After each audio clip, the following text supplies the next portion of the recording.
असे वेगवेगळे केळीच्या संदर्भातले विषय आहेत, की या विषयांवर या परिषदेमध्ये चर्चा होणं गरजेचं आहे आणि त्या चर्चा झाल्या त्यातून मार्ग निघत असतात.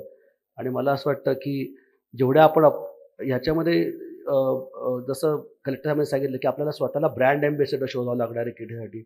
रोज खाओ अंडे, त्याची आपण टीव्हीवरती जाहिरात बघायचो. ॲपल, त्याची आपण टीव्हीवरती जाहिरात बघायचो. केळीची का नसावी? म्हणून कलेक्टर साहेब, मी शासनाला नेहमी प्रत्येक विनंती करतोय, केळी महामंडळ असल्याशिवाय जो तुम्हाला वाटतं ते ब्युरोक्रॅटिक लेव्हलला नसेल, परंतु आदरणीय अशोक भाऊंसारखे लोक जर त्याच्या मार्गदर्शन करण्यासाठी असतील, तर केळी महामंडळाच्या माध्यमातून हे ब्रँडिंग करणं आपल्याला खूप चांगल्या प्रकारे शक्य होणार आहे. आणि ब्रँडिंग करत असताना वेगवेगळ्या प्रकारे ब्रँडिंग आहे. व्हर्चुअल ब्रँडिंग आपल्याला करायचं आहे, पण फिजिकली काय आहे?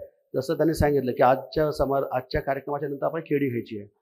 तर दुसरा एक प्रयत्न आपण करतोय, की आपला जिथून खरं बऱ्याच बनाना सिटी ऑफ इंडिया ज्याला आपण रावेरला म्हणतो, तर तापीच्या पुलावरून त्याची सुरुवात होते, रावेर यावलची.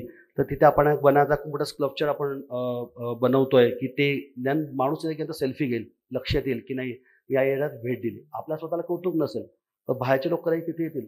त्या छोट्या-छोट्या गोष्टीमधून आपल्याला आपल्या स्वतःचा ब्रँड आपल्याला तयार करायला लागणार आहे.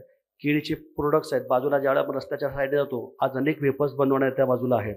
पण ते स्कॅटर्डमध्ये आहेत, ऑर्गनाइज्ड नाही, सगळे अनऑर्गनाइज्ड आहेत.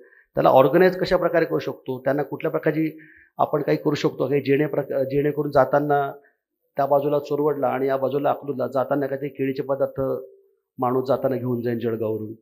तर तिथे काय त्याला प्रत्येक वेळी तर अशा प्रकारे हे सगळ्या विषयावरती चर्चा होणे गरजेची आहे.